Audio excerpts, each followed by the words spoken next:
Some losses leave you so empty that even breathing feels like borrowed time. Daniel Hart had been living on borrowed time for 2 years, ever since his wife Sarah passed away, leaving him to raise their teenage daughter Maisie alone in a house that echoed with memories. Then came a letter that would change everything. "You are the sole heir to the village of Altenfeld," it read. Daniel laughed at what seemed like an obvious scam. But the next morning, a lawyer knocked on his door with papers and a black car. Hours later, Daniel stood in an ancient village square, surrounded by cobblestone streets and elderly villagers who welcomed him like family. They told him about his great-grandfather, about promises made during wartime, about a village that had been waiting decades for a Hart to return. The problem was simple. Daniel was a grieving history teacher from Vermont who could barely manage his own life. How could he possibly run an entire village? But what if this mysterious inheritance wasn't just about land and buildings? What if it was about something far more precious than he could imagine? Before we jump back in, tell us where you're tuning in from, and if this story touches you, make sure you're subscribed, because tomorrow I've saved something extra special for you. Daniel Hart's alarm clock buzzed at 6:30 every morning, just as it had for the past 2 years since Sarah died. He'd roll out of bed, shuffle to the kitchen in his worn slippers, and make coffee for one, always forgetting and reaching for a second mug, before remembering she wasn't there anymore. The house in Montpelier, Vermont felt too big and too small at the same time. Too big because her laughter no longer filled the rooms, too small because her memory occupied every corner. He taught American history at Montpelier High School, the same job he'd held for 15 years. The students were good kids, mostly, though. They seemed younger every year. They'd ask about the Revolutionary War or the Civil Rights Movement, and Daniel would find himself thinking about how Sarah used to quiz him on his lesson plans over dinner, suggesting ways to make the past come alive for teenagers who lived entirely in the present. "Dad, you're burning the eggs again." Maisie's voice cut through his morning reverie. At 17, she moved through the kitchen with the practiced efficiency of someone who'd learned to take care of herself. Her dark hair, so much like Sarah's, was pulled back in a messy bun, and she wore the same guarded expression she'd perfected since the funeral. "Sorry, sweetheart." Daniel scraped the blackened edges off the scrambled eggs and divided them between 2 plates. "Sleep okay?" Maisie shrugged, which had become her standard response to most questions. She ate quickly, grabbed her backpack, and headed for the door. "I'm staying at Jessica's tonight to work on our chemistry project." "Again?" Daniel tried to keep the disappointment out of his voice. "That's the 3rd time this week. It's a big project." She paused at the door, her hand on the knob. For a moment, Daniel thought she might say something more, might let him into whatever private world she'd built since losing her mother. Instead, she just said, "Don't wait up," and left. The silence that followed felt familiar and suffocating. Daniel finished his coffee and gathered his papers for the day's lessons. Walking to his car, he noticed Sarah's garden had become completely overgrown. Weeds choked the flower beds she'd tended with such care. He kept meaning to do something about it, but every time he looked at the tangled mess, he felt overwhelmed by the impossibility of restoring something so beautiful that had been allowed to die. School provided structure, if not comfort. Daniel moved through his classes on autopilot, discussing the Boston Tea Party with sophomores and the Great Depression with juniors. During lunch, he sat alone in his classroom, grading papers and trying not to think about how Sarah used to pack him sandwiches with little notes tucked inside. It was Thursday afternoon when everything changed. Daniel was reviewing essays about the Marshall Plan when he heard his mailbox clatter shut. Among the usual bills and catalogues was an envelope with foreign postage and his name written in elegant script. The return address simply read, Brenner and Associates, Legal Counsel, Munich, Germany. Daniel almost threw it away. He received enough scam mail to recognize the signs. Unexpected inheritance, foreign lawyer, urgent response required. But something about the quality of the paper and the precise handwriting made him curious enough to open it. "Dear Mr. Hart," the letter began, "I am writing to inform you of a most unusual inheritance. Following extensive genealogical research, we have determined that you are the sole living heir to the village of Altenfeld, located in Bavaria, Germany. This inheritance stems from a trust established in 1945 by the village council in honor of your great-grandfather, Otto Hart, whose actions during the Second World War saved numerous lives." Daniel laughed out loud in his empty classroom. He'd heard of Nigerian princes and long-lost relatives leaving fortunes, but inheriting an entire village. That was a new one. He read the rest of the letter, which detailed his supposed great-grandfather's heroic actions and included official-looking documents with stamps and seals. It was an elaborate hoax, he had to admit. The letter concluded with a phone number and an invitation to contact Heinrich Brenner, the lawyer who'd apparently been searching for Hart family members for years. Daniel crumpled the letter, tossed it in his wastebasket, and forgot about it until he got home that evening. Maisie was indeed at Jessica's house, leaving Daniel alone with a frozen dinner and the evening news. The silence felt particularly oppressive. That night, he found himself thinking about Sarah's last months, how she'd grown increasingly worried about what would happen to him and Maisie after she was gone. "Promise me you won't just exist," she'd whispered during one of her final lucid moments. "Promise me you'll keep living." He'd promised, but keeping that promise felt impossible some days. He was existing, going through the motions, but living. That seemed like something he'd forgotten how to do. The next morning, Daniel was spreading peanut butter on toast when someone knocked on his front door. Through the window, he could see a black sedan parked in his driveway and a man in an expensive suit waiting on his porch. Mr. Hart, the man was perhaps 60, with silver hair and kind eyes behind wire-rimmed glasses. His accent was distinctly German. "I am Heinrich Brenner. I believe you received my letter regarding your inheritance." Daniel stared at him. "You're serious?" "Quite serious, I'm afraid." Heinrich smiled and produced a leather briefcase. "I have traveled a considerable distance to meet with you. Might we speak inside?" Against his better judgment, Daniel invited the lawyer in.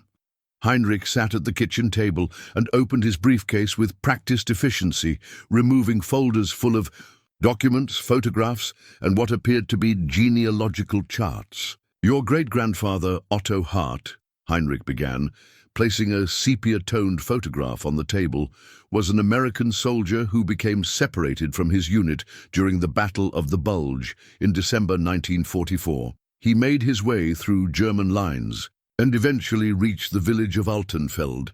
Daniel studied the photograph. The young man in military uniform had the same dark hair and square jaw that Daniel saw in his own mirror every morning. "The villagers hid him for 3 months, Heinrich continued, but Otto's presence did more than ensure his own survival. When SS officers arrived searching for Jewish families and resistance sympathizers, Otto helped orchestrate an escape plan that saved 47 lives. Heinrich produced more photographs.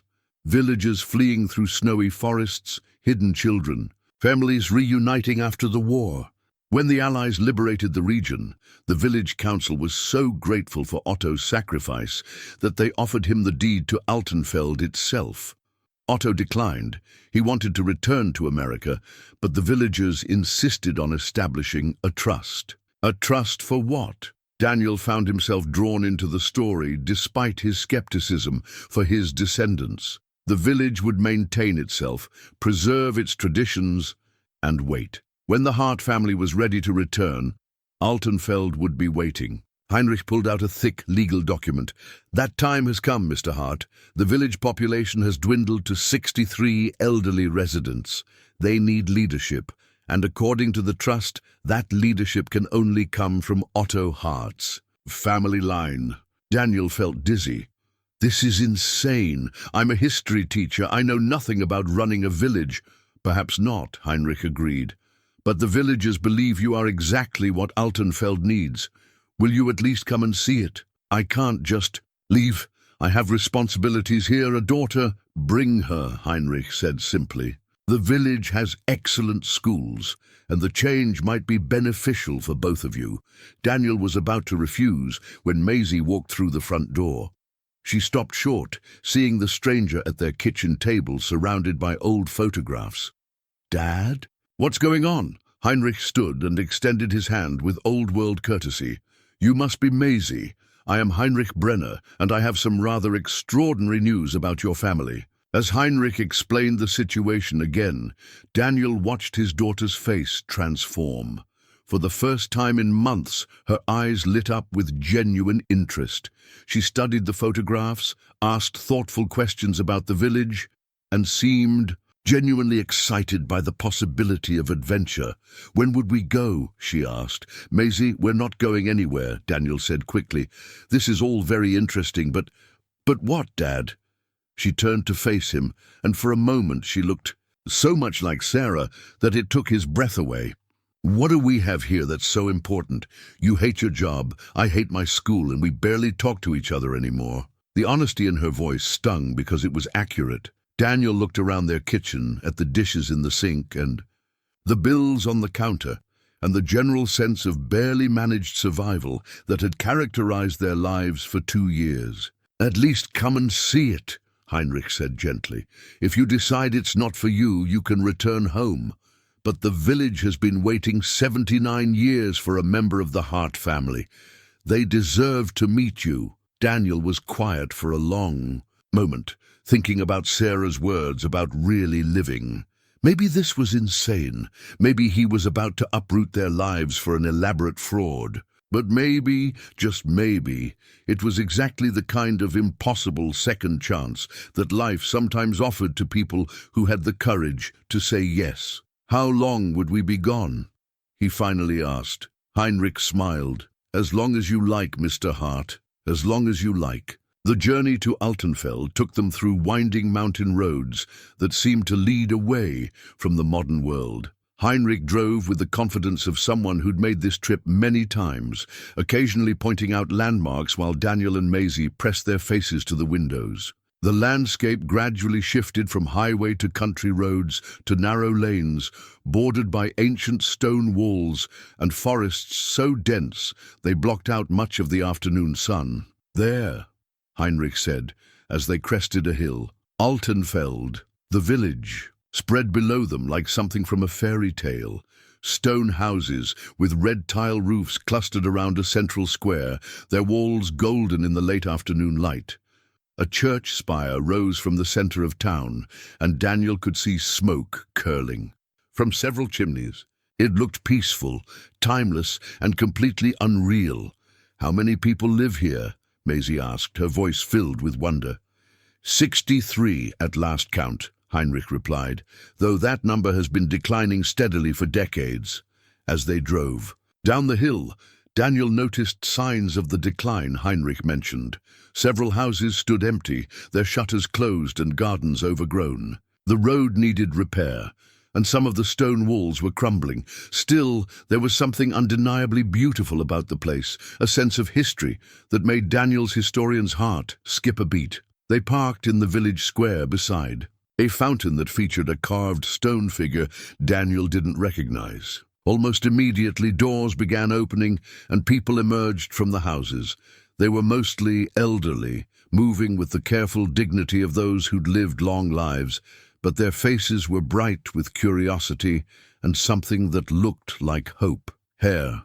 Hart! A tall, thin man with white hair approached them with arms outstretched. Welcome to Altenfeld. I am Klaus Brenner. No relation to Heinrich here, and I serve as our village mayor. Daniel found himself swept into embraces by people whose names he couldn't pronounce, but whose warmth was unmistakable.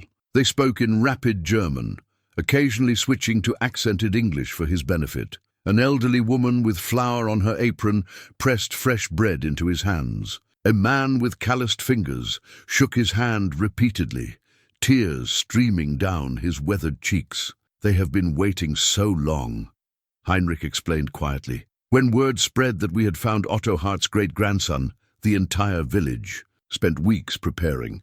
Klaus led them to a building that Heinrich identified as the village hall. Inside, the walls were covered with photographs spanning decades. Daniel saw images of celebrations, harvests, weddings, and funerals, the entire life of a community preserved in black and white and fading color. "This is our history," Klaus said, his English careful but clear. "And this," he gestured to a display case near the front of the room, "is why you are here." Inside the case sat a thick, leather-bound book, its pages yellowed with age. Klaus opened it carefully, revealing handwritten entries in German script, columns of numbers, and what appeared to be detailed records of village life. "The village ledger," Klaus explained. "Every birth, every death, every marriage, every harvest, all recorded here for more than 2 centuries. Your great-grandfather's name is here too." He turned to a page near the middle of the book. "February 1945. Otto Hart, officially recognized as village benefactor and friend." Daniel stared at the entry, written in fading ink. Seeing his great-grandfather's name in this ancient record made the story feel suddenly, startlingly real. "But I must be honest with you," Klaus continued, his expression growing somber. "The village faces many challenges. Young people leave for cities, old people pass away, we have no doctor, no school with more than 3 students, the church roof leaks, the fountain pump is broken, and last winter we nearly lost power for 2 weeks. Heinrich opened another folder and spread financial documents across the table. The numbers painted a bleak picture. Declining tax revenue, increasing maintenance costs, emergency repairs that stretched the village budget to breaking point. "We have managed for decades by working together, sharing resources, helping each other," Klaus said. "But we cannot continue much longer without leadership, without someone who can help us plan for the future." Daniel felt overwhelmed. These people were looking at him as if he held the answer to all their problems, but he was just a high school teacher who could barely balance his own checkbook. "I don't understand what you expect me to do. I don't speak German. I know nothing about village administration." "But you understand people," interrupted a voice from the back of the room. An elderly woman stepped forward, leaning heavily on a wooden cane. "Heinrich has told us about you. A teacher, yes? Someone who helps young minds understand the past so they can build a better future." "This is Anna Hoffmann," Klaus said. "She runs our bakery and has lived in Altenfeld her entire life." Anna smiled at Daniel, her eyes sharp despite her age. "Your great-grandfather was also just a young man far from home when he came to us. He knew nothing about our ways, spoke no German. But he had a good heart and brave spirit. Sometimes that is enough." Maisie, who had been unusually quiet during the adults' conversation, suddenly spoke up. "Dad, can we see more of the village? I mean, if we're going to decide whether to stay, shouldn't we look around?" Klaus beamed. "Of course. Anna, perhaps you would show our guest the bakery, and Herr Weber can demonstrate the traditional woodworking shop." The next hour felt like stepping back in time. Anna's bakery occupied the ground floor of her house with massive stone ovens that had been heating bread for generations. Herr Weber showed them hand tools that looked medieval, but still produced beautiful furniture and decorative items. The village had its own small brewery, a workshop where an elderly man named Fritz repaired everything from bicycles to radios, and a community garden where residents grew vegetables and herbs. But everywhere Daniel looked, he saw the same thing: aging infrastructure, aging population, and the gentle decline of a way of life that seemed to belong to another century. "It's beautiful," Maisie said as they walked through the gardens. "It's like stepping into one of those movies Mom used to love, the ones set in old Europe." The mention of Sarah created a familiar ache in Daniel's chest, but for once, it was accompanied by something else, a sense that Sarah would have loved this place too. She'd been the dreamer in their marriage, the one who talked about traveling to small European villages and experiencing authentic culture. That evening, the entire village gathered in the square for what Klaus called a proper welcome dinner. Tables were set up around the fountain, and the entire population of Altenfeld seemed to have contributed food, wine, or music. An accordion player provided entertainment while children, the few that remained, ran between the tables with the freedom that only comes from living in a place where everyone knows everyone else. Daniel found himself seated between Klaus and Anna, fielding questions about America while trying to process the surreal situation he'd found himself in. Across the table, Maisie was chatting with the village's youngest adult resident, a woman named Greta, who worked as a nurse in the next town over, but returned to Altenfeld every evening. "She is happy here," Anna observed, nodding toward Maisie. "I have not seen such light in her eyes since you arrived." Daniel had noticed it too. Maisie seemed more relaxed, more engaged than she'd been in months. She was asking questions about village traditions, helping elderly residents with technology issues on their phones, and generally behaving like the curious, caring person she'd been before grief had built walls around her heart. As the evening wound down and villagers began clearing tables, Klaus pulled Daniel aside for a private conversation. "I must ask you something difficult," the old mayor said. "We have received inquiries from developers, people who want to buy village land for resorts or industrial projects.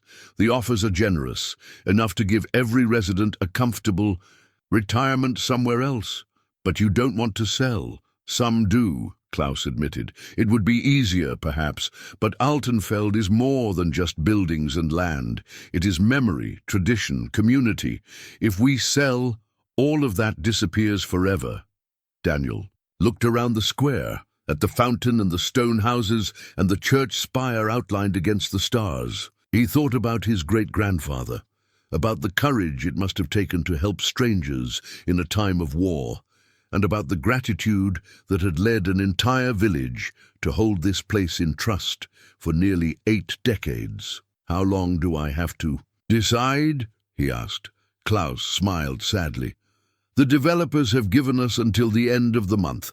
After that, they say they will find other opportunities. 3 weeks to decide whether to uproot his entire life for a place he'd known existed for. Less than 48 hours. 3 weeks to determine the fate of 63 people who had been waiting most of their lives for a member of the Hart family to come home." Daniel looked across the square at Maisie, who was helping Greta pack up leftover food. His daughter caught his eye and smiled, actually smiled, for the first time since her mother's funeral. Maybe the decision had already been made. The guest house where Heinrich had arranged their accommodation was a 2-story stone building that had once served as a coaching inn. Their rooms were simple but comfortable, with thick walls that muffled sound and windows that looked out over the village square. Daniel lay awake most of the night, listening to the profound silence that only comes from places far from highways and cities. The next morning, Anna arrived at their door with fresh bread and coffee, insisting they join her for breakfast in the bakery. The routine felt both foreign and familiar, like stepping into the life Sarah had always imagined they might have if they'd been braver about chasing dreams instead of security. "I've been thinking about what Klaus said last night," Daniel told Maisie as they walked to Anna's bakery, "about the developers and the deadline." "And?" Maisie looked at him expectantly. "And I think we should stay, at least for a few weeks. Figure out what this place really needs." Maisie's face lit up with the first genuine smile he'd seen from her in months. "Really? You mean it?" "I mean it," Daniel said, surprising himself with how much he did mean it.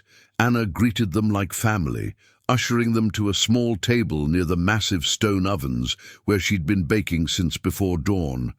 The bread was unlike anything Daniel had ever tasted, dense and flavorful, with a crust that spoke of generations of perfected technique.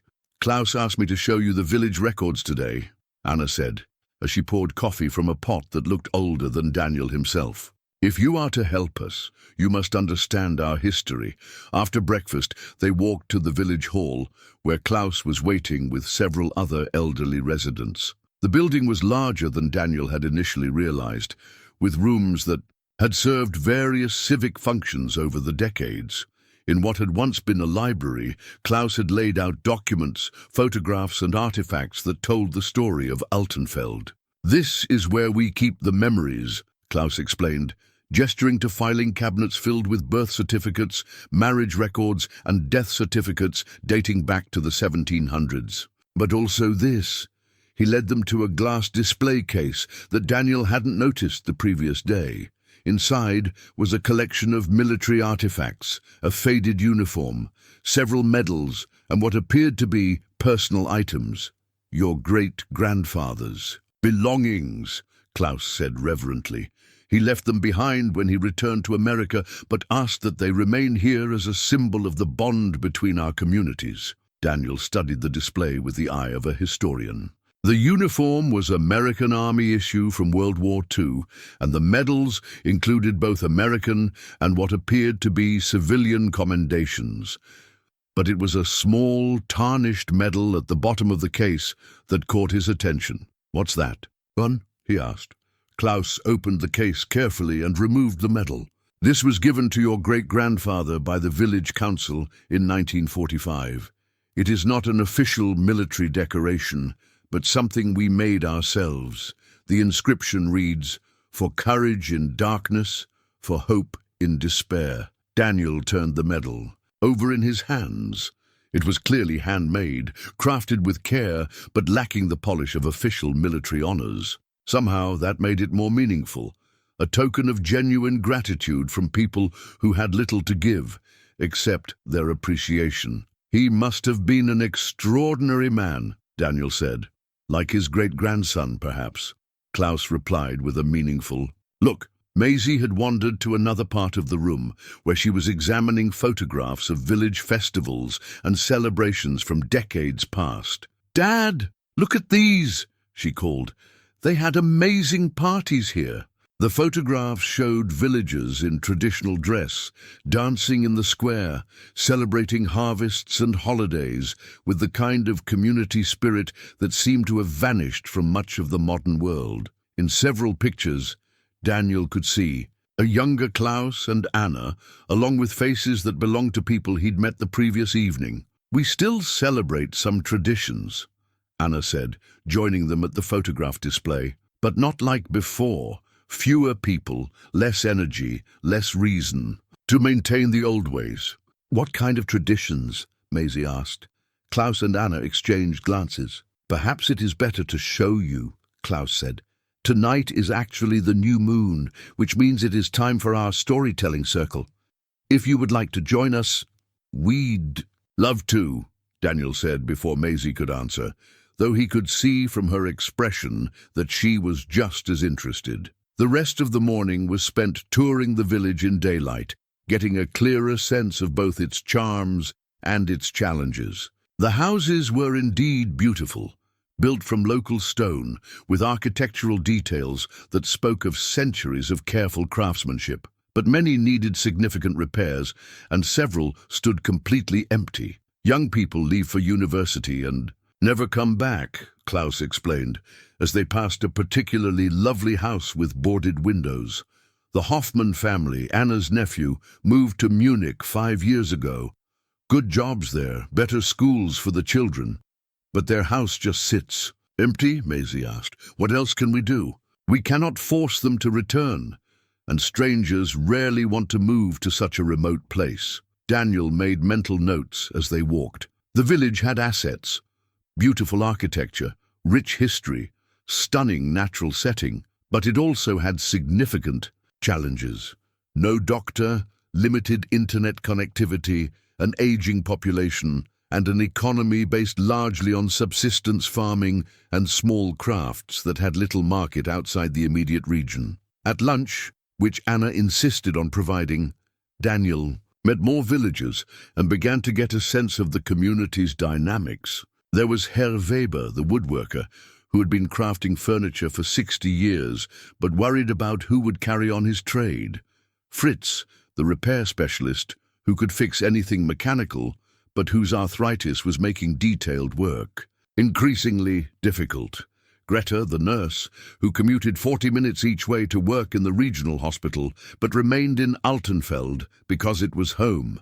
Each person had a story, a connection to the village that went beyond simple residence. They were part of a living community, bound together by shared history and mutual dependence in ways that seemed almost anachronistic in the 21st century. The question, Klaus said as they finished lunch, is whether someone from outside, even someone with Hart blood, can understand what makes this place special enough to preserve it. I'm beginning to, Daniel said honestly, but I'm also beginning to understand how enormous the challenges are. That afternoon, Heinrich returned to drive them back to their hotel in the nearest large town where they would spend the night before flying back to Vermont. But as they prepared to leave, several villagers approached with small gifts, hand-carved items, jars of preserves, photographs of the village in its prime. "We hope you will return," Anna said, pressing a small loaf of bread into Daniel's hands. "Not as visitors, but as family." Maisie hugged the elderly baker with surprising emotion. "We will," she said. "I promise we will." As Heinrich's car climbed the hill away from Altenfeld, Daniel found himself looking back at the village nestled in the valley below. Smoke was rising from chimneys, lights were beginning to appear in windows, and he could just make out figures gathering in the square for what he assumed was the storytelling circle they would miss. "Well," Heinrich asked as they reached the crest of the hill, "what do you think?" Daniel was quiet for a moment, processing everything he'd seen and felt over the past 2 days. The rational part of his mind catalogued all the reasons why this was impossible.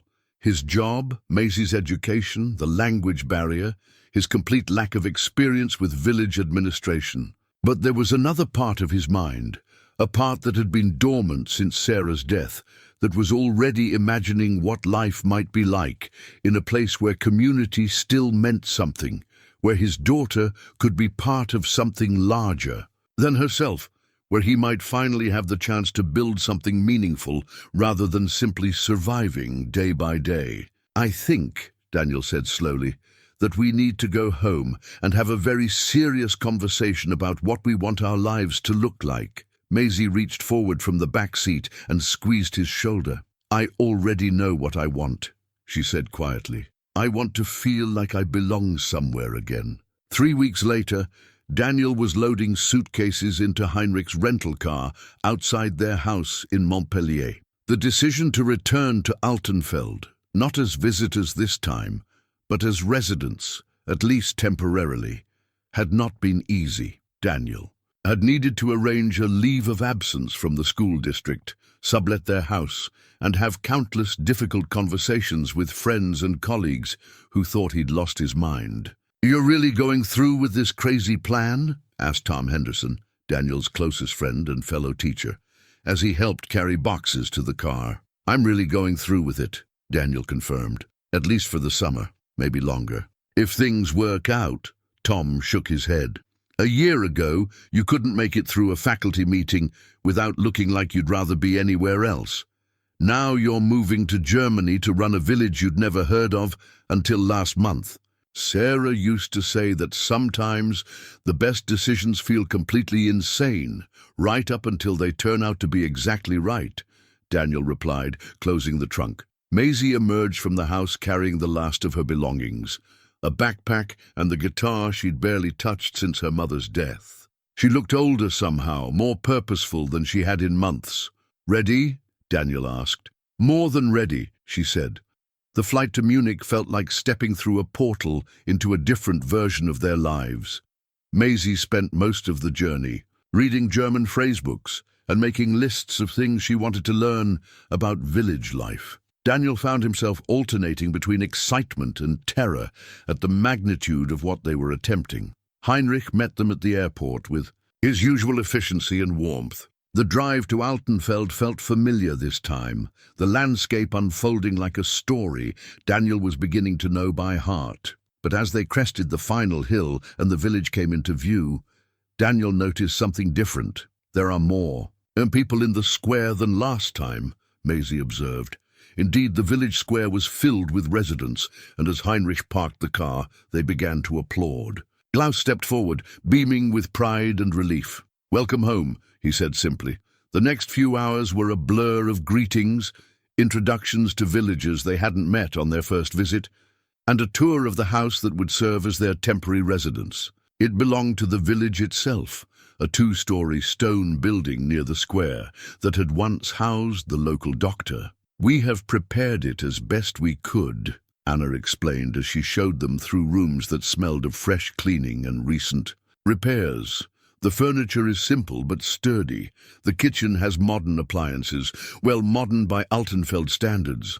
The house was perfect in its simplicity. Downstairs was a living area with a large stone fireplace, a kitchen with windows that looked out on the square, and a small study lined with empty bookshelves. Upstairs were 2 bedrooms and a bathroom that featured a deep clawfoot tub that made Maisie gasp with delight. "This is incredible," she said, running her fingers along the smooth porcelain. "It's like something from a museum." "Most things in Altenfeld are like something from a museum," Klaus observed with a smile. "The question is whether that is charming or problematic."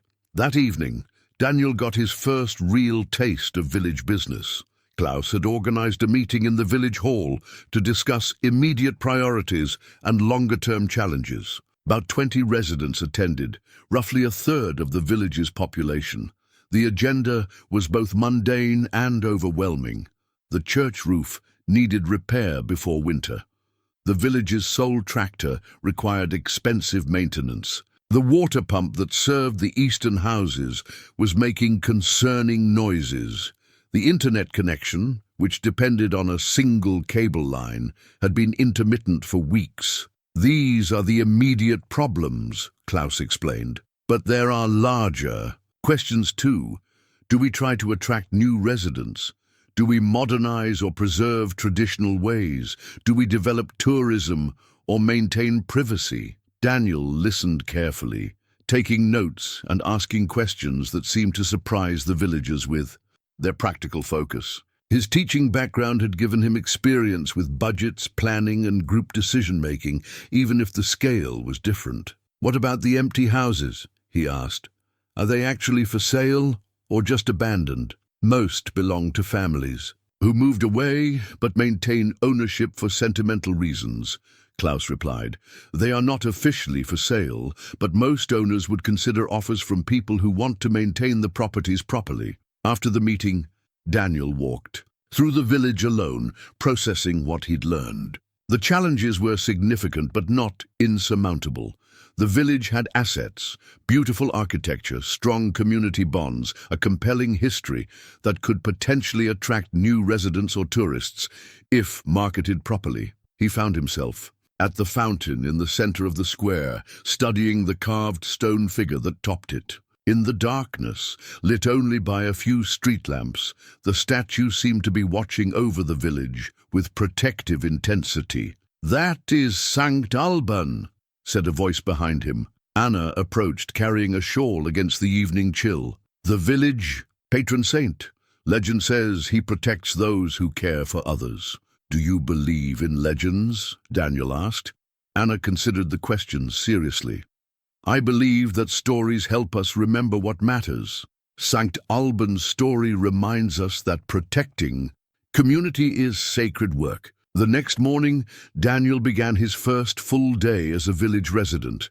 Maisie had arranged to help Anna in the bakery, claiming she wanted to learn traditional bread-making techniques, though Daniel suspected she was more interested in Anna's stories about village life. Klaus introduced Daniel to the village's record-keeping system, which was a mixture of ancient tradition and reluctant modernization. Financial records were meticulously maintained in handwritten ledgers, while newer information was stored in outdated computer files that seemed to challenge Klaus's technical abilities. "I am a farmer and teacher," Klaus explained apologetically. "Numbers and traditions, I understand. Computers, less so." Daniel spent the morning organizing digital files and creating spreadsheets that would make village finances easier to track and analyze.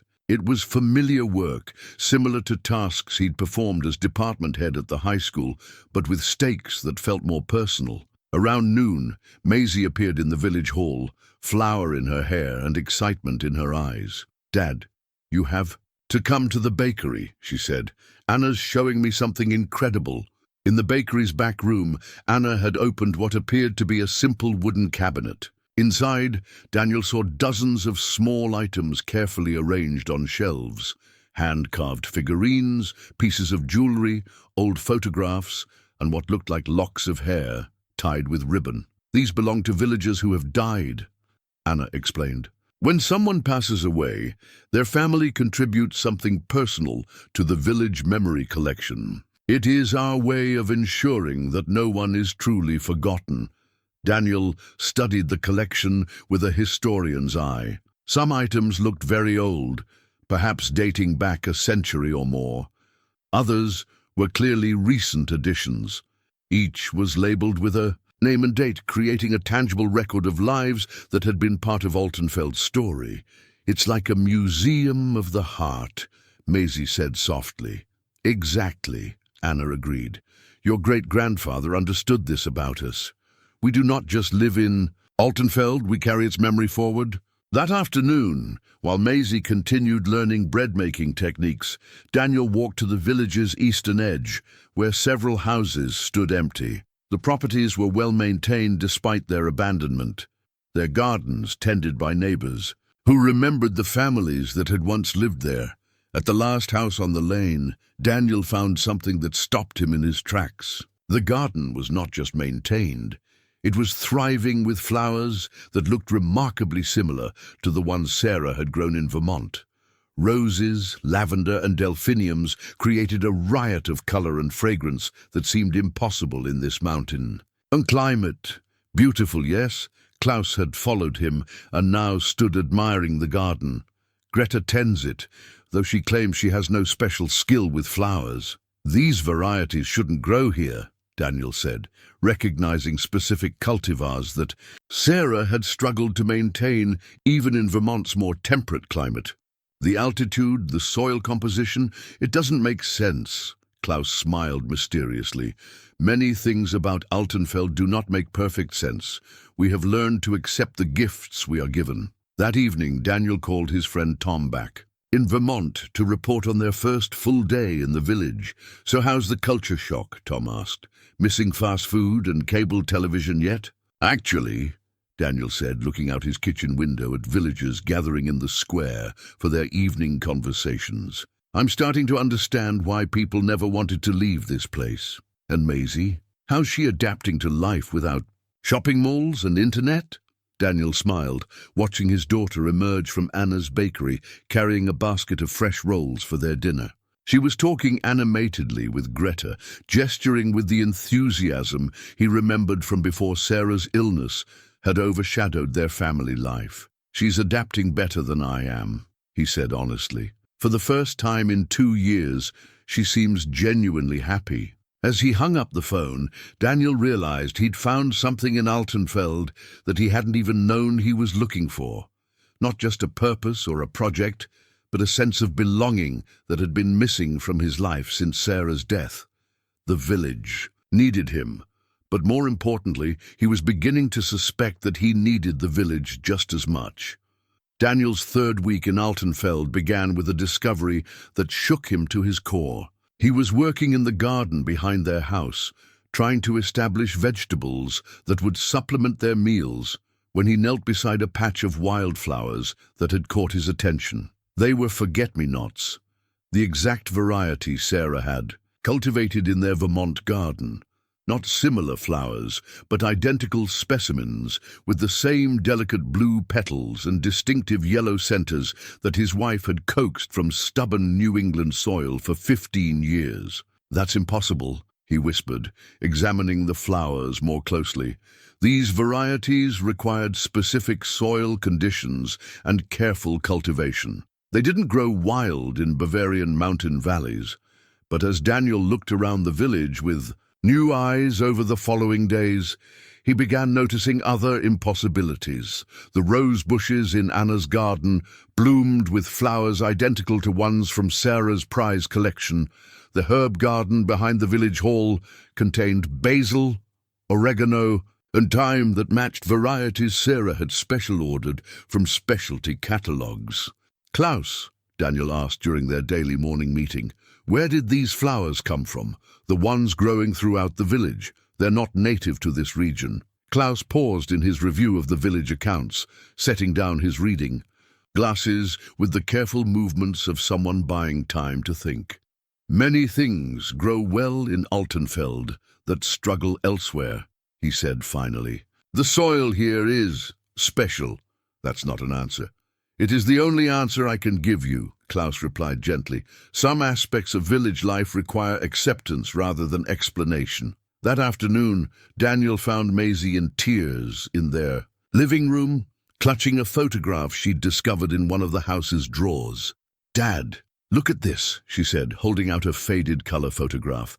It showed a woman in her 30s standing in the village square, surrounded by children who were clearly listening to a story. The woman had dark hair and warm eyes, and she looked so much like Sarah that Daniel's breath caught. "When was this taken?" he managed to ask. Maisie turned the photo over. Written in fading ink were the words, "Maria Hart, 1987. "Hart," Maisie whispered. "Dad, this woman has our name, and she looks exactly like Mom." Daniel studied the photograph with growing confusion and something that felt dangerously like hope. The woman in the picture could have been Sarah's twin, sharing the same facial structure, the same gentle smile, even the same way of holding her head slightly tilted when listening intently. That evening, Daniel approached Anna with the photograph. The elderly baker examined it carefully, her expression unreadable. "You knew her," Daniel said. "It wasn't a question." "I knew her," Anna confirmed. "Maria was, how do you say, a distant relative. She came to visit Altenfeld many years ago, researching Hart family history." "What happened to her?" Anna handed the photograph back carefully. "She fell in love with the village, stayed for several months, working with our children, teaching them English and American stories. But eventually, she had to return to her life. In America, did she have children?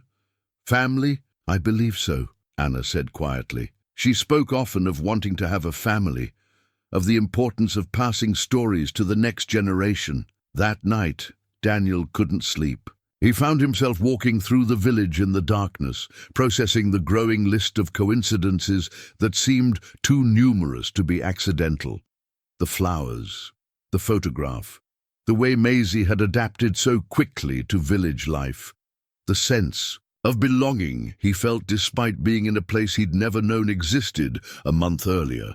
He ended up at the fountain in the village square, staring up at the statue of Sankt Alban.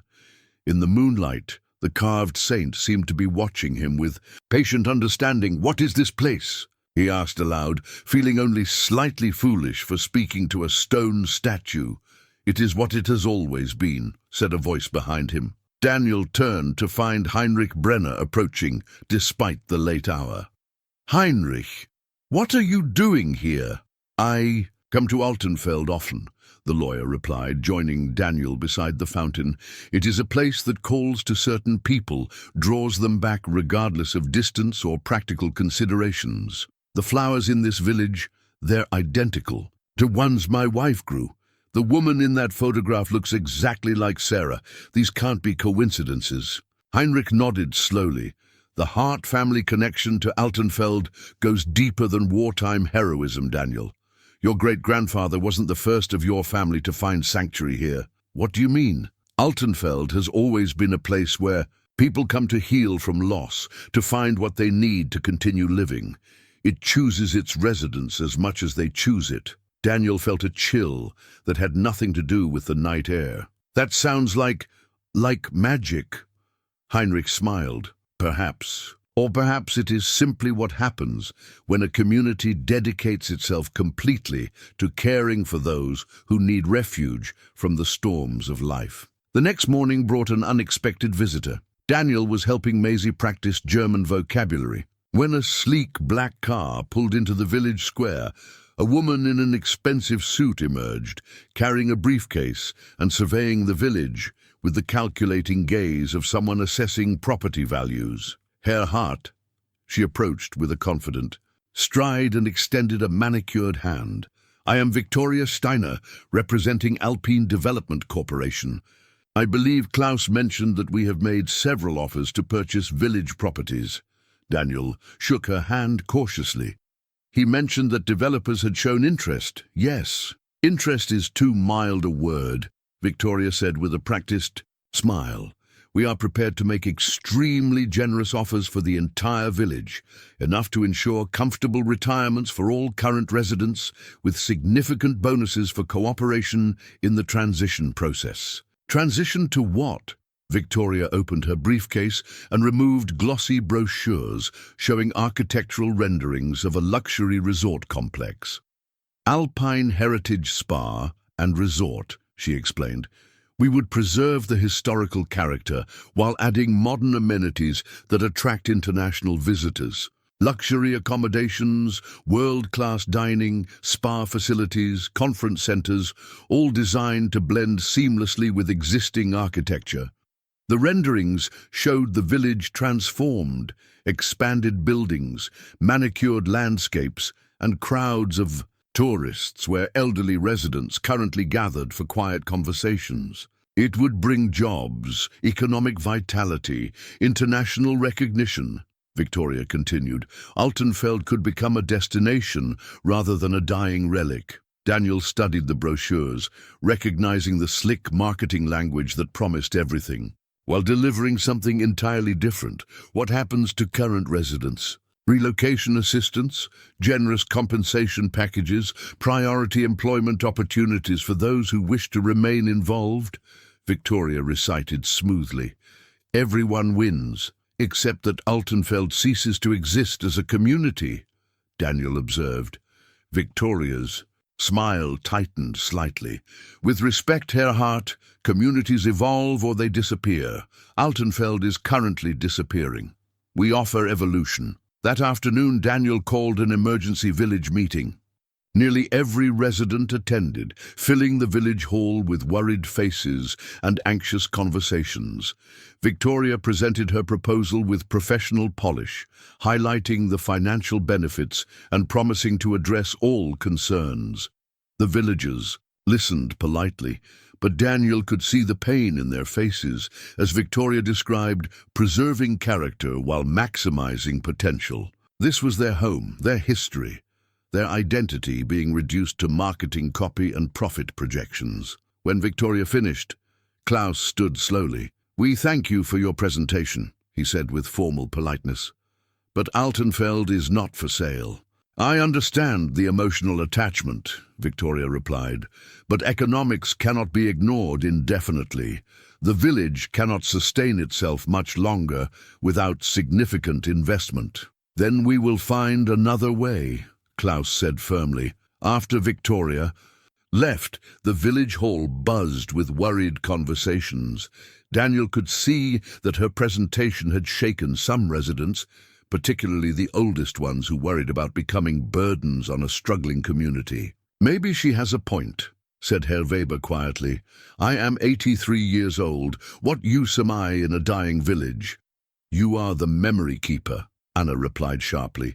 You know techniques that cannot be learned from books, stories that cannot be found in libraries. Without you, we are just buildings and empty land. But Daniel could see doubt creeping into faces around the room. Victoria had planted seeds of fear of poverty, isolation, irrelevance, that would grow if not addressed quickly. That evening, as Daniel sat in his kitchen reviewing the village financial records Klaus had shared, Maisie joined him with, 2 cups of tea. Dad, are we really going to fight this? The development company has so much more money and power than we do. Daniel looked at his daughter, seeing Sarah's determination mixed with his own stubborn streak. Do you want to fight it? Yes, Maisie said without hesitation. This place, it's given us something back. Something I thought we'd lost forever. When Mom died, what's that? A family, she said simply. Not just you and me trying to figure out how to live without her, but a real family with people who care about each other and look out for each other. I don't want to lose that." Daniel nodded, feeling the same fierce protectiveness that had surprised him throughout their stay in Altenfeld. The village had indeed given them something precious, not just purpose, but belonging. "Then we fight," he said, "but we need to be smart about it." Victoria was right about one thing. The village needs economic sustainability. We can't preserve Altenfeld by keeping it exactly as it is. Over the next few days, Daniel threw himself into research and planning with the intensity he'd once reserved for developing curriculum. He studied successful rural revitalization projects, investigated grants and funding opportunities, and began sketching plans that could preserve the village's character while ensuring its survival. The key, he realized, was controlled growth that attracted the right kind of new residents, people who wanted to be part of a genuine community rather than consumers of a tourist experience. His breakthrough came when he discovered the pressed flower collection that had belonged to Maria. Hart, carefully preserved in the house's study. Each flower was labeled with notes about its significance to village traditions, creating a record of botanical knowledge that went back generations. As Daniel examined the collection, he realized that Altenfeld possessed something unique, a documented tradition of horticultural practices that produced extraordinary results in challenging conditions. The impossible flowers weren't magic.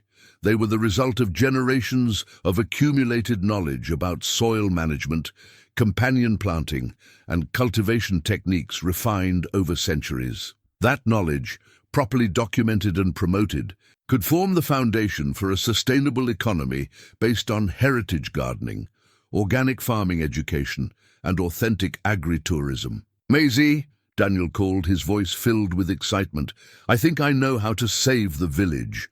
The village charter that Heinrich produced the next morning was yellowed with age and written in a mixture of German and Latin that required careful translation.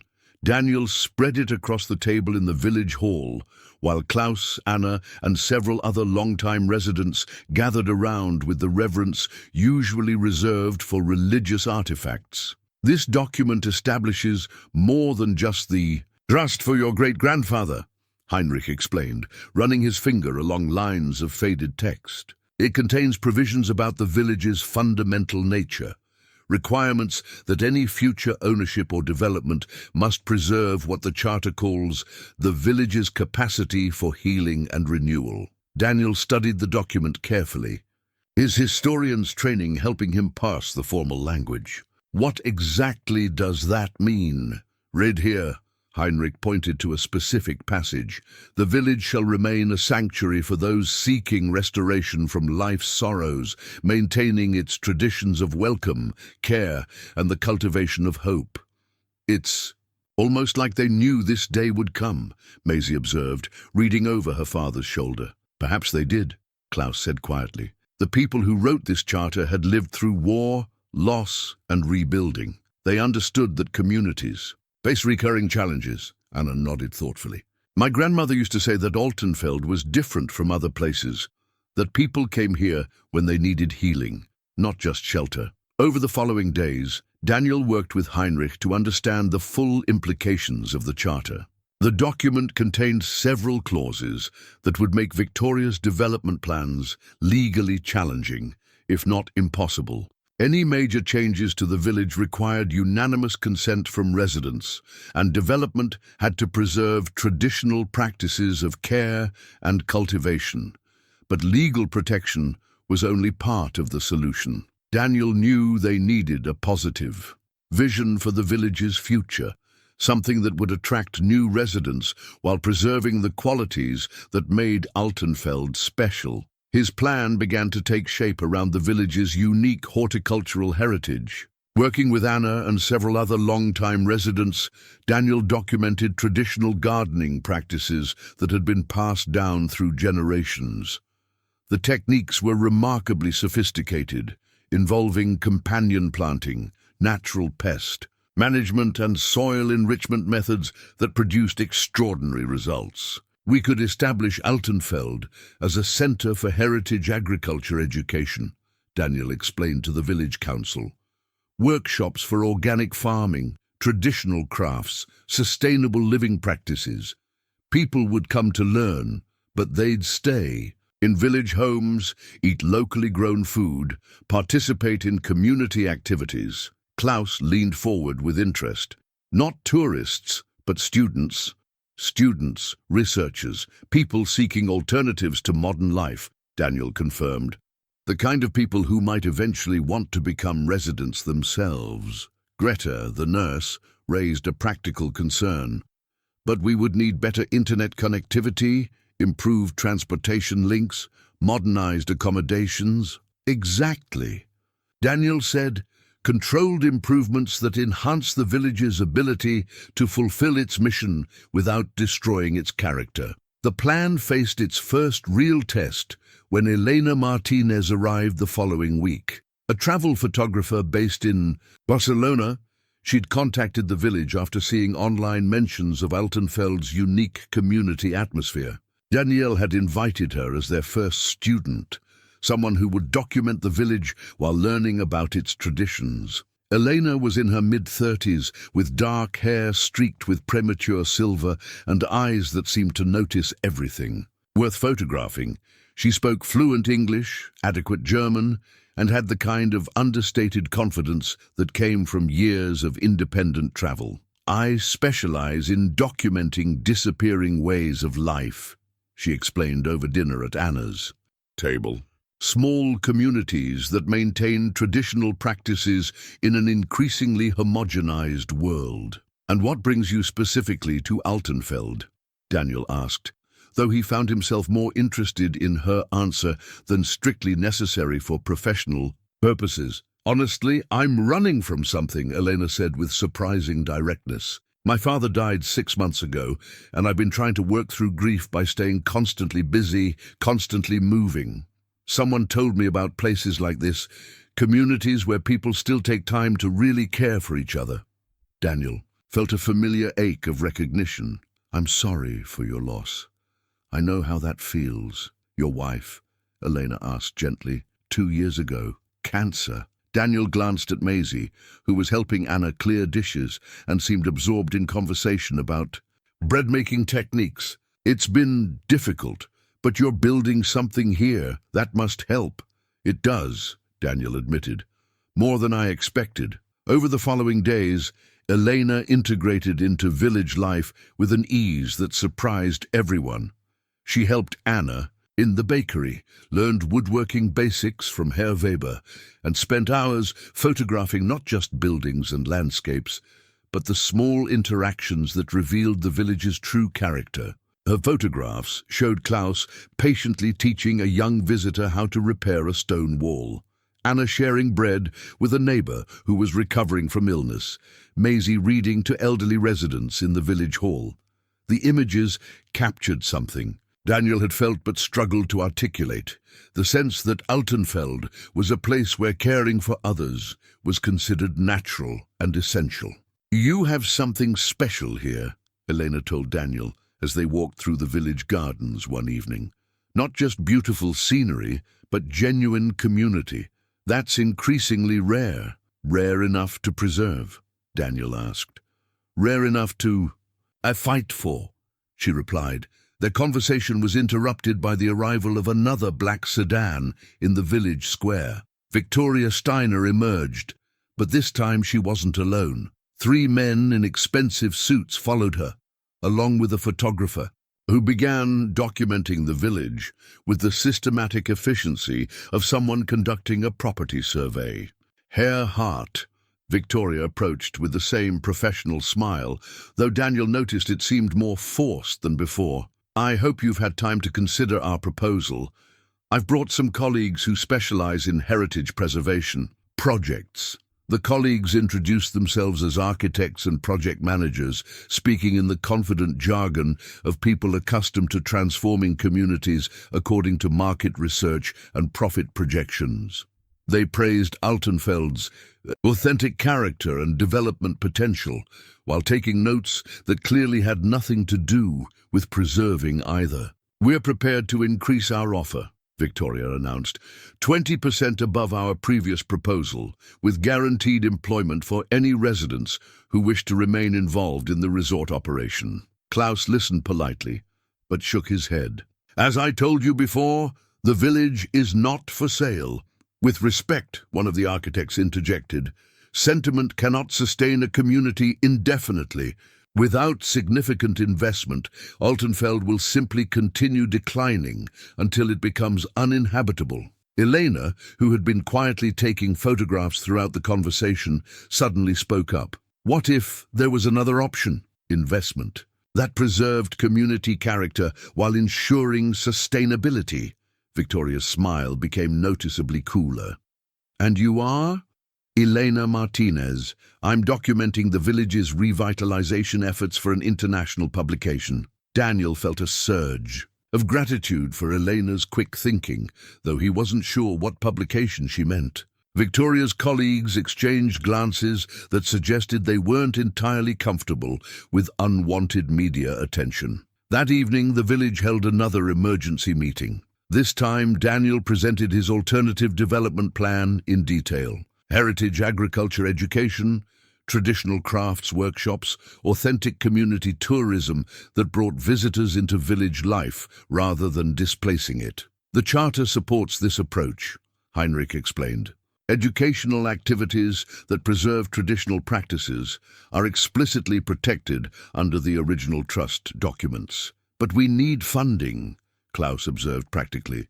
"Good intentions do not repair roofs or upgrade infrastructure." "I've been researching grants," Daniel replied. "European Union rural development funds, cultural preservation programs, sustainable tourism initiatives. There's money available for projects that demonstrate community benefit and cultural value." Elena stood up, her camera bag slung over her shoulder. "I'd like to help with documentation. Professional photographs, testimonials, media coverage that shows what makes Altenfeld worth preserving." "Why?" Victoria asked bluntly. "What do you gain from opposing economic development?" Elena was quiet for a moment, looking around at the faces of people who had welcomed her as family, despite knowing her for only a week. "I gain the possibility that places like this can still exist in the world. That's worth more than any resort could ever be." After the developers left, Daniel found himself walking with Elena through the village square. The evening was warm, and residents had gathered for their customary conversations and evening socializing. "Thank you," Daniel said, "for speaking up earlier and for offering to help." "Thank you for showing me that communities like this are still possible," Elena replied. "I've been photographing dying villages for years, documenting what's being lost. It's refreshing to find a place that's being saved." They walked in comfortable silence for a while, watching Maisie teach several elderly villagers how to use smartphone cameras to document their crafts and traditions. "She's happy here," Elena observed. "Happier than she's been since her mother died," Daniel confirmed. "This place has given us both something we didn't know we were missing." "What's that?" Daniel thought carefully before answering. "Purpose, I think. The sense that what we're doing matters to people we care about." Elena nodded understandingly. "My father used to say that the best antidote to grief was making yourself useful to others." Smart man, he was. I just wish I'd figured that out before spending 6 months running from his memory. That night, Daniel lay awake thinking about Elena's words, about purpose and grief, and the unexpected ways that life sometimes offered second chances. Outside his window he could hear the village settling into peaceful sleep, a sound of security and belonging that he'd never experienced in Vermont. For the first time since Sarah's death, Daniel felt truly hopeful about the future. The memory. Stone stood in a corner of the village hall where Daniel had walked past it dozens of times without paying attention. It appeared to be nothing more than a weathered granite boulder, roughly the size of a writing desk, with a surface polished, smooth by centuries of handling. But when Elena knelt beside it with her camera, preparing to photograph what she assumed was another historical artifact, everything changed. The moment her palm touched the stone surface, Elena gasped and jerked her hand back as if burned.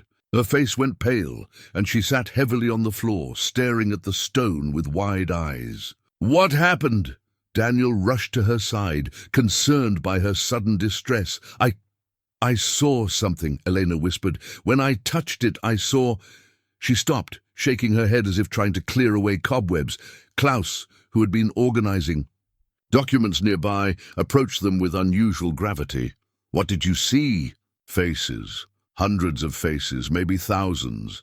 People from different time periods, all connected to this village somehow. And I felt—" Elena struggled to find words. "I felt their emotions, love, loss, hope, healing, all at once." Klaus and Anna exchanged meaningful glances. Daniel noticed other villagers gathering around them, their expressions suggesting this was not entirely unexpected. "Klaus," Daniel said slowly, "what is that thing?" The elderly mayor sat down heavily in a nearby chair. "I suppose it is time you knew the full truth about Altenfeld, about why your great-grandfather was truly drawn here and why you were as well." Anna moved to stand beside Klaus, her weathered hands clasped in front of her apron. "The memory stone has been here longer than anyone can remember. Our ancestors believed it was a gift from Sankt Alban himself, a way for the village to hold and heal the sorrows of those who needed sanctuary." "Hold sorrows?" Maisie asked, moving closer to the stone but not touching it. "When someone comes to Altenfeld carrying great grief or trauma," Klaus explained, "the stone somehow absorbs their pain while helping them heal. Those who stay long enough find their burdens becoming lighter, their hearts more open to new possibilities." Elena stared at the stone with growing understanding. "That's why I felt better here, why the grief over my father's death became manageable instead of overwhelming, and why Dad stopped having nightmares about Mom," Maisie added quietly. Daniel felt a chill of recognition. He had indeed stopped having the terrible dreams that had plagued him since Sarah's death. He'd attributed it to the village's peaceful atmosphere, but now he wondered if there was something more at work. "This is impossible," he said, though his protest sounded weak even to himself. Heinrich, who had been listening silently from the doorway, stepped forward. "Is it more impossible than flowers growing in the wrong climate? More impossible than a village that calls to certain people across great distances? More impossible than a community that has maintained itself for centuries, based entirely on caring for strangers?" Daniel looked around at the faces surrounding him, people who had welcomed him and Maisie with inexplicable warmth, who had shared their histories and hopes with remarkable openness, who had treated them like family from the moment they arrived. "How does it work?" he asked. "We don't know," Anna admitted. "We only know that it does work. People arrive broken, and if they stay long enough to let the village help them, they leave whole. Some choose to stay permanently, becoming part of the community that welcomes the next person who needs healing." Elena stood up slowly and approached the stone again, this time extending her hand deliberately toward its surface. When she touched it, her face relaxed into an expression of peaceful understanding. "I can feel them," she said softly. "All the people who have been healed here, their gratitude, their love for this place. It's beautiful." Maisie reached out tentatively and placed her palm on the stone beside Elena's. Tears began streaming down her face, but they were tears of relief rather than sorrow. "I can feel Mom," she whispered. "Not like she's here, but like her love is part of this place somehow." Daniel felt his chest tighten with emotion. "Maisie, Dad, she would have loved Altenfeld. She would have wanted us to be part of something this important." With trembling hands, Daniel reached out and touched the memory stone. The sensation was unlike anything he'd ever experienced, not overwhelming like Elena's first contact, but deeply comforting.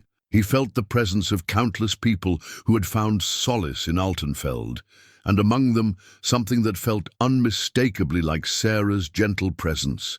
But more than that, he felt the weight of responsibility. The stone didn't just hold memories, it held trust. Trust from everyone who had been healed here, trust that the village would continue to exist for others who would need its sanctuary. "Victoria doesn't know," Daniel said, understanding flooding through him. "She thinks she's buying land and buildings, but she has no idea what she'd actually be destroying." "The stone would not survive commercialization," Klaus said grimly.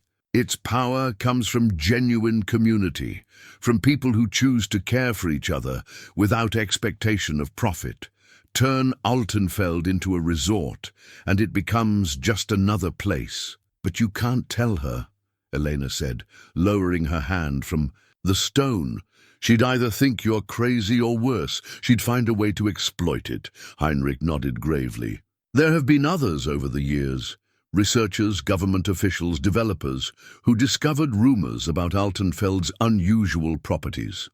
We have always managed to discourage their interest, but Victoria's company has resources and persistence that concern us." "What kind of resources?" Daniel asked. "Political connections, legal expertise, financial pressure that most small communities cannot resist indefinitely," Heinrich replied. "And now that they know about you, about the Hart family connection, they may be planning more aggressive approaches." As if summoned by their conversation, the sound of multiple vehicles pulling into the village square drew their attention. Through the hall's windows, Daniel could see not just Victoria's sedan, but also a van with government plates and several official-looking individuals emerging with briefcases and electronic equipment. Klaus Brenner, a woman in a severe business suit, approached the village hall's entrance. "I am Inspector Hoffman from the Bavarian Ministry of Rural Development. We need to discuss your village's compliance with regional development standards." Klaus's face went pale. "We have always been in compliance. Recent reports suggest otherwise," the inspector interrupted. "Irregular financial records, undocumented residents, possible violation of heritage preservation requirements. We'll need to conduct a thorough review." Victoria appeared behind the inspector, her smile now openly triumphant. "I'm sorry it's come to this, Herr Hart. If the village had accepted our reasonable offer, this bureaucratic review would have been unnecessary." Daniel realized with growing alarm that Victoria had somehow managed to trigger an official investigation, designed to force the village's sale, government pressure where financial incentives had failed. "How long do we have?" he asked Inspector Hoffman. "The review will take approximately 2 weeks," she replied formally. "During that time, all village financial assets will be frozen, and no major decisions can be made without ministry approval. If significant violations are found, the village may be declared non-viable and subject to mandatory dissolution." As the inspector and her team began setting up their equipment in the village square, Daniel gathered the core villagers in the back room of the hall, away from official scrutiny.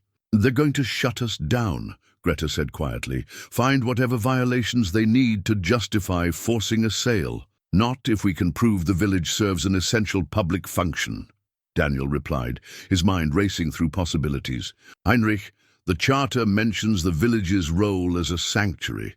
Are there legal protections for communities that provide social services?" "Possibly," Heinrich said slowly. "But we would need documentation, testimonials, proof that Altenfeld serves a unique and irreplaceable function."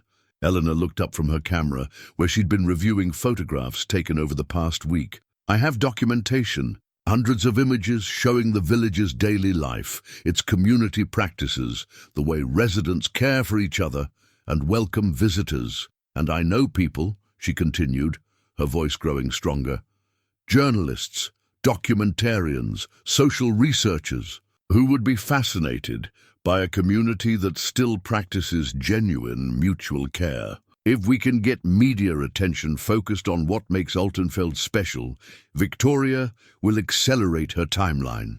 Daniel finished. "She won't want public scrutiny of her methods." Klaus stood up with the determined expression of someone who had decided to fight. "Then we must act quickly." Document everything, contact everyone, make it impossible for them to destroy us quietly." Anna placed her weathered hand on the memory stone, closing her eyes for a moment, as if drawing strength from its ancient presence. "The stone has helped heal thousands of broken hearts," she said quietly. "Now it's time for us to fight for its survival." The Guardian's compass sat in Daniel's palm, like a piece of living history.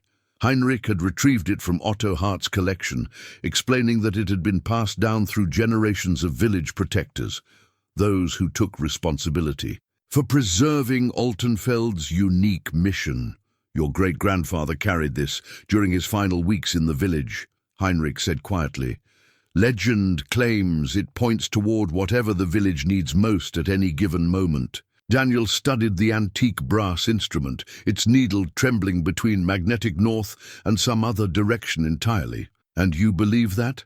"I believe that when communities face existential threats, ordinary people sometimes find extraordinary strength," Heinrich replied. "Whether that comes from magic or simply desperate necessity, does it matter?" Outside the village hall, Inspector Hoffman's team had spent 3 days conducting their review, armed with clipboards, cameras, and an obvious determination to find violations that would justify shutting down Altenfeld. Victoria observed their work with the satisfaction of someone watching a carefully orchestrated plan unfold. But the villagers hadn't been idle. Elena's photographs had reached contacts throughout Europe, generating media interest in what journalists were calling the last authentic village. Reporters from Germany, France, and Italy had begun arriving, drawn by stories of a community that still practiced traditional mutual care in an increasingly disconnected world. "The timing is perfect," Elena explained to Daniel as they coordinated media interviews. "There's growing public interest in alternatives to modern life, communities where people still know their neighbors, where elderly residents are respected, rather than warehoused, where children grow up surrounded by extended family." Maisie had thrown herself into the effort with teenage intensity, using social media to document village life and share stories of residents who had found healing in Altenfeld. Her posts were gaining thousands of shares and comments from people around the world who expressed longing for the kind of community they saw in her photographs. "Look at this," she said, showing Daniel her phone screen filled with messages. "People are offering to donate money, to volunteer, to move here if it would help preserve the village. They're saying we've inspired them to create similar communities in their own towns, but success brought new pressures." The media attention that was supposed to protect Altenfeld had also attracted unwanted scrutiny from government officials who preferred conducting business away from public oversight. "The ministry has decided to accelerate the review process," Inspector Hoffman announced during her morning briefing. "We'll conclude our assessment in 3 days rather than 2 weeks." Daniel suspected Victoria's influence behind the sudden timeline change, but there was no time to investigate. The village had 72 hours to prove its value to skeptical bureaucrats who seemed determined to find fault with every aspect of community life. "What do they want from us?" Anna asked during an emergency village meeting. "We have lived here peacefully for generations, harming no one, caring for our neighbors. Why is this not enough?" "Because it can't be measured in economic terms," Daniel replied grimly. "Compassion doesn't generate tax revenue. Community care doesn't show up in development statistics." Klaus stood slowly, his weathered hands gripping the table for support. "Then we must show them something they can measure." That evening, Klaus led a small group to the village cemetery, where weathered headstones marked the graves of Altenfeld residents dating back centuries. By lantern light, he began reading names and dates, sharing stories of lives that had been transformed by the village's healing presence. "Maria Brunner, 1923 to 1987, Klaus read, came here as a young widow with 2 children, devastated by her husband's death in an industrial accident. Became our finest teacher, helping 3 generations of children learn to read and write. Johann Weber, 1935 to 2010, Anna continued, taking up the narrative. arrived as a traumatized veteran who couldn't sleep without nightmares, found peace working with wood, created furniture that graced homes throughout the region. One by one, they shared stories of broken people who had found wholeness in Altenfeld, contributing their talents to the community while healing from their own wounds. The pattern was consistent across decades: arrival in crisis, gradual healing through community support, transformation into someone who could help heal others. This is what the bureaucrats cannot measure, Klaus said finally. Lives saved, hearts amended, hope restored. How do you put a price on that? Daniel looked around at the faces illuminated by lantern light, people who had chosen to stay and fight for something precious rather than accepting buyouts and comfortable retirements. He felt the weight of the compass in his pocket, its needle pointing steadily toward something he was beginning to understand. The next morning brought an unexpected visitor. A sleek government sedan pulled into the village square, and a man in an expensive suit emerged, with the confident stride of someone accustomed to getting his way. Herr Hart, he approached with a practiced smile. I am Director Müller from the Regional Development Authority. I understand you've become quite invested in this little community. Daniel shook the offered hand cautiously. I have. Yes, admirable. Sentiment, but perhaps misguided, Müller said with patronizing kindness. Rural communities like this one are relics of a bygone era. The compassionate thing, the practical thing, is to help residents transition to modern living situations, rather than clinging to unsustainable nostalgia. And if we refuse, Müller's smile became less warm. The ministry has broad authority to address situations involving public safety, economic viability, and proper resource allocation. Villages that cannot sustain themselves become burdens on taxpayers throughout the region. The threat was clear, even if diplomatically phrased. Accept the buyout or face government action that would accomplish the same result through bureaucratic force. That afternoon, Daniel gathered the village's core supporters in Anna's bakery for what felt like a war council. Elena spread her photographs across the table, while Maisie showed social media responses on her laptop. Heinrich reviewed legal documents, searching for any provision that might provide protection. We need something dramatic, Elena said thoughtfully. Something that will demonstrate Altenfeld's value so clearly that shutting it down becomes politically impossible. Like what? Daniel asked. Elena was quiet for a moment, then looked up with sudden inspiration. What if we could show them the memory stone's power? Not tell them about it, but actually demonstrate its healing effects? With who? Anna asked practically. The ministry officials aren't exactly seeking emotional healing. No, Elena agreed. But there are journalists here, photographers, researchers who came to document the village. Some of them are carrying their own grief, their own need for healing. Maisie looked up from her laptop with excitement. And we could live stream it. Show the world what actually happens when people connect with the stone. Daniel felt the compass grow warm in his pocket, its needle swinging toward Elena as if confirming her suggestion. It's risky, he said slowly. If it doesn't work, we look like fools. If it does work, we might attract the wrong kind of attention. We're going to lose anyway if we don't try, Klaus said with quiet dignity. At least this way, we fight for what we believe in. Heinrich nodded slowly. The charter protects traditional practices. If the memory stone ceremony is presented as a historical cultural tradition, rather than something supernatural, then it becomes part of our heritage preservation argument, Daniel finished. Something that would be lost forever if the village is destroyed. They spent the evening preparing for what Elena called the most important photograph I'll ever take. Word spread carefully through the village and the gathered media. Tomorrow evening, Altenfeld would demonstrate one of its oldest traditions, a community healing ceremony centered around the ancient memory stone. As Daniel lay awake that night, he felt the compass pointing steadily toward something that felt like destiny. In less than 24 hours, they would either save their village or watch it disappear forever.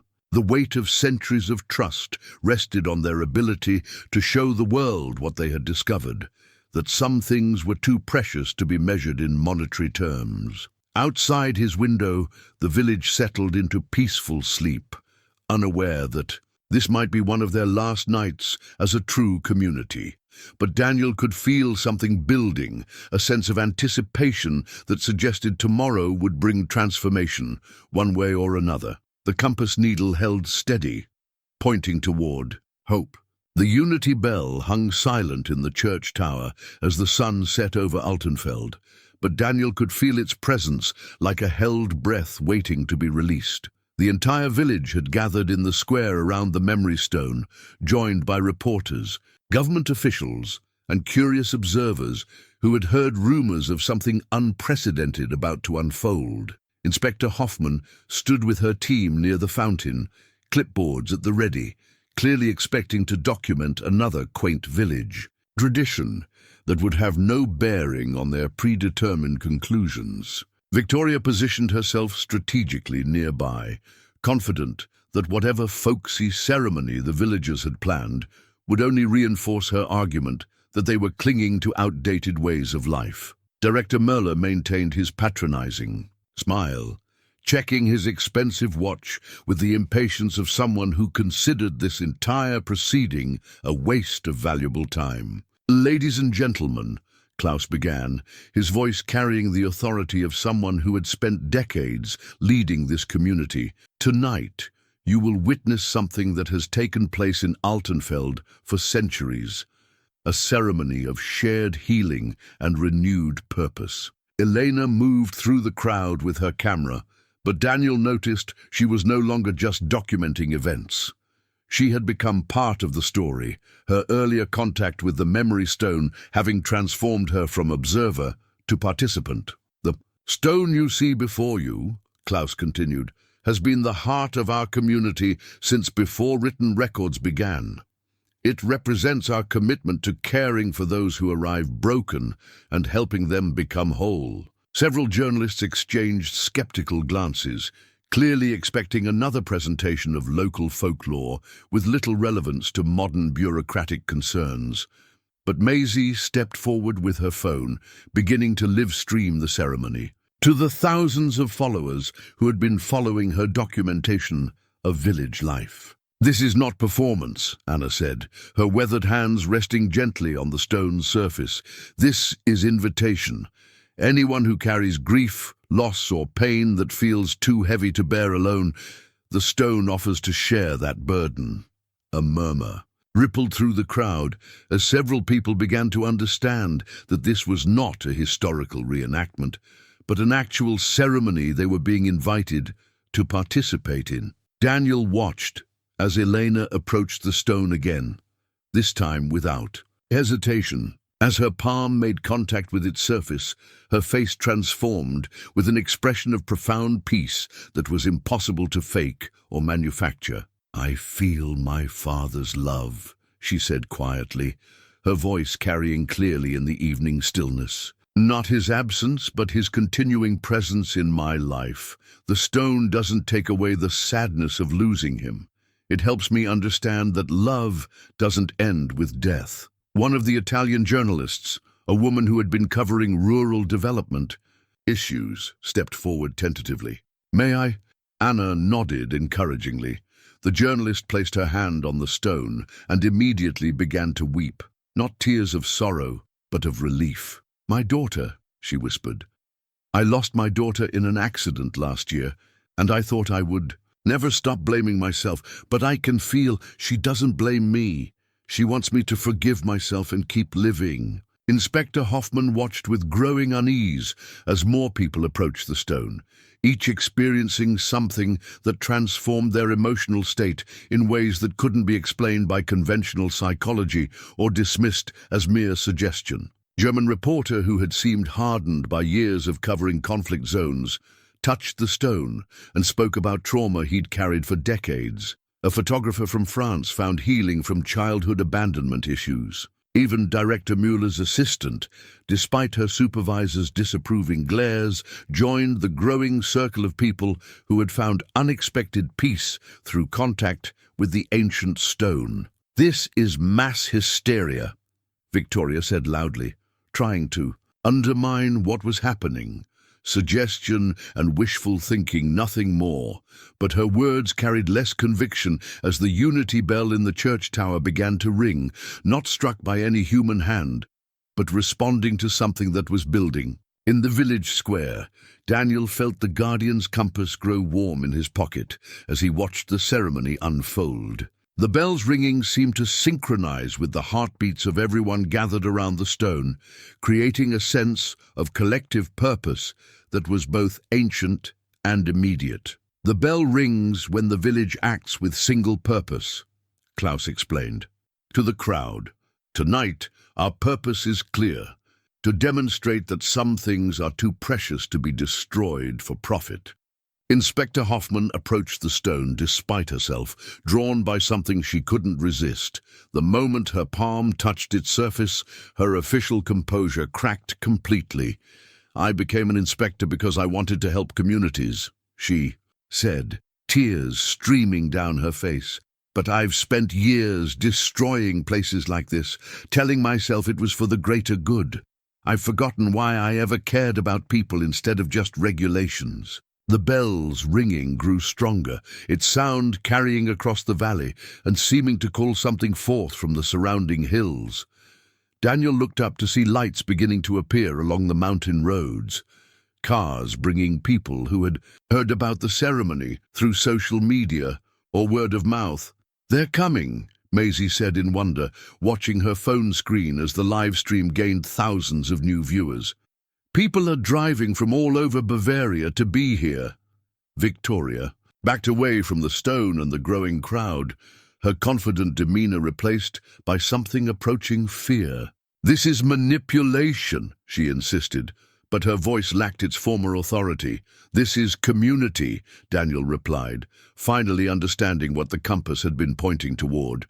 "This is what you can't buy, can't regulate, and can't replicate." In a resort, the unity bell continued to ring as more people arrived in the village square, drawn by something that transcended bureaucracy, profit margins, and development plans. They came seeking the same thing that had drawn Otto Hart to Altenfeld decades earlier, the same thing that had called Daniel and Maisie across an ocean, the possibility of belonging to something larger and more meaningful than individual survival. The heart of Altenfeld wasn't visible to the human eye, but Daniel could feel it pulsing beneath his feet as hundreds of people formed concentric circles around the memory stone. What had begun as a small village ceremony had transformed into something unprecedented, a spontaneous gathering of souls seeking healing and connection.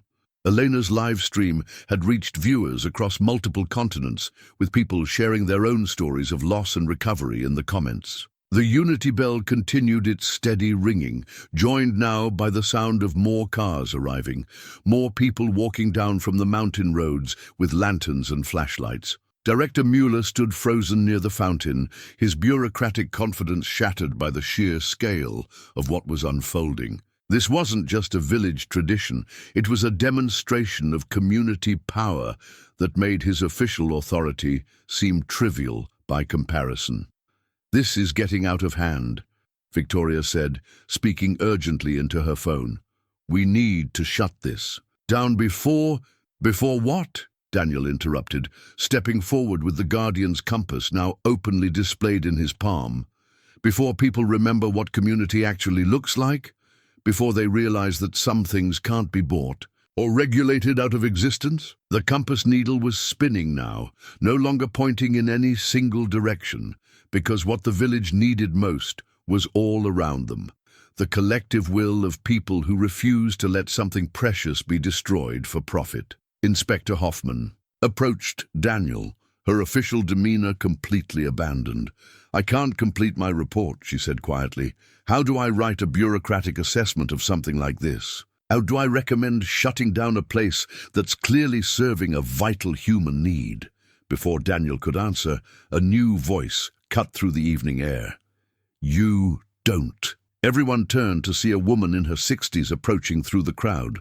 Flanked by several official-looking individuals, she moved with the quiet authority of someone accustomed to making important decisions. "Minister Weber," Director Müller said, his face pale. "I wasn't expecting the Minister of Rural Development herself," Klaus whispered to Daniel. "She could shut us down with a single signature or protect us indefinitely." Minister Weber surveyed the scene with keen eyes that missed nothing. The hundreds of people gathered around the memory stone, the live streaming technology capturing everything, the obvious emotional impact of whatever ceremony was taking place. "Director Müller," she said calmly, "I've been monitoring reports from this village with considerable interest. Your recommendation was to declare it non-viable and force a sale to commercial developers. The financial analysis clearly indicates," Müller began. "The financial analysis," Minister Weber interrupted, "doesn't account for this." She gestured toward the crowd of people who were still arriving, still seeking connection with the stone and the community that surrounded it. Daniel felt a surge of hope, but also recognition that this was the crucial moment. Everything they had worked for, everything the village represented, would be decided by this woman's assessment of what she was witnessing. "Minister," he said, stepping forward, "my name is Daniel Hart. My great-grandfather helped save this village during the war, and now I know who you are," Minister Weber said gently.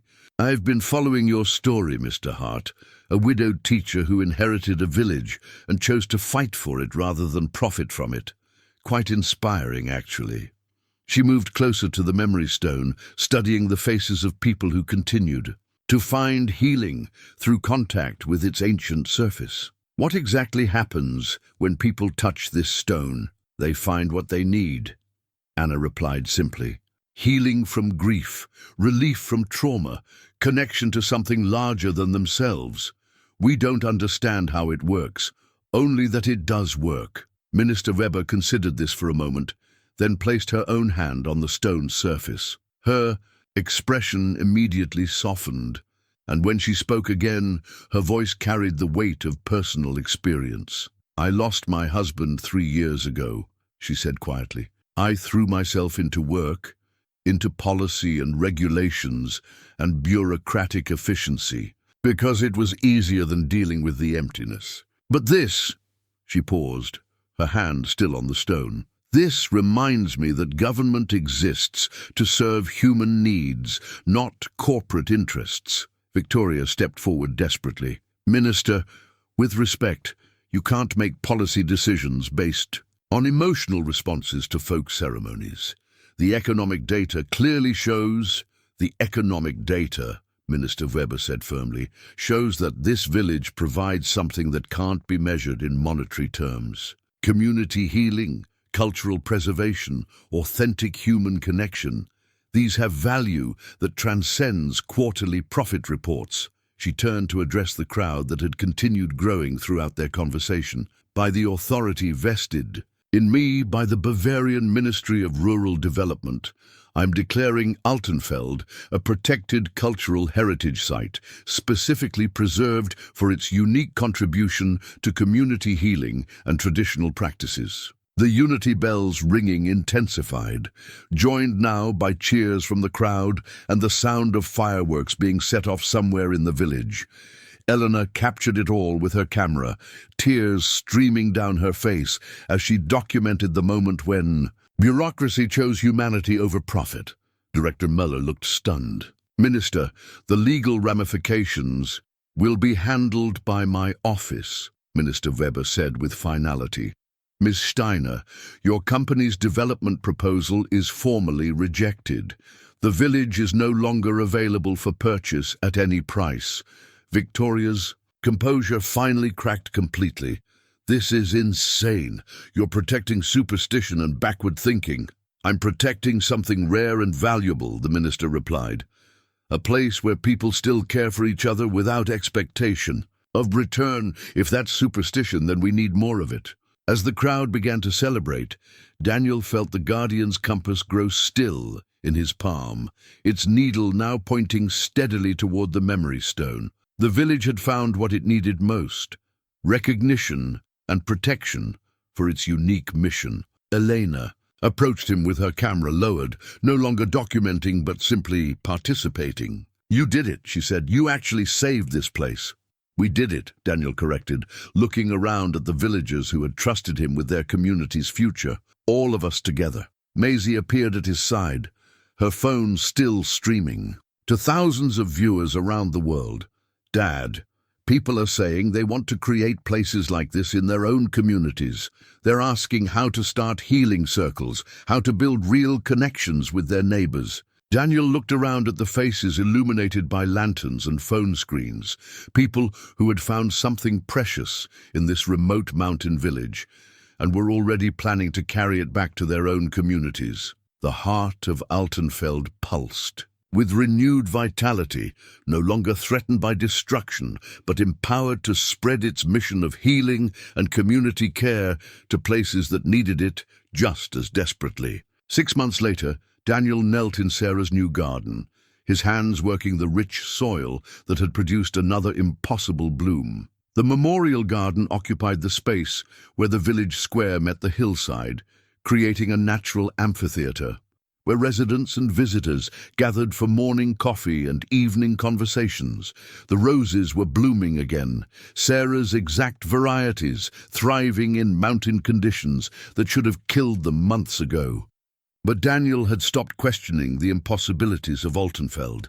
Some gifts were meant to be received with gratitude rather than analyzed with skepticism. "Dad, the new families are here," Maisie called from the path that led down to the village. Proper. At 18 now, she had grown into the role of cultural ambassador, helping newcomers understand both the practical and mystical aspects of village life. Daniel brushed soil from his hands and joined his daughter to welcome the latest. Arrivals, a family from Berlin whose teenage son had been struggling with depression, and a retired couple from Munich who had lost their only child and were seeking a place where their grief could transform into purpose. The village population had grown to nearly 200 residents over the past months, but the increase felt organic rather than overwhelming.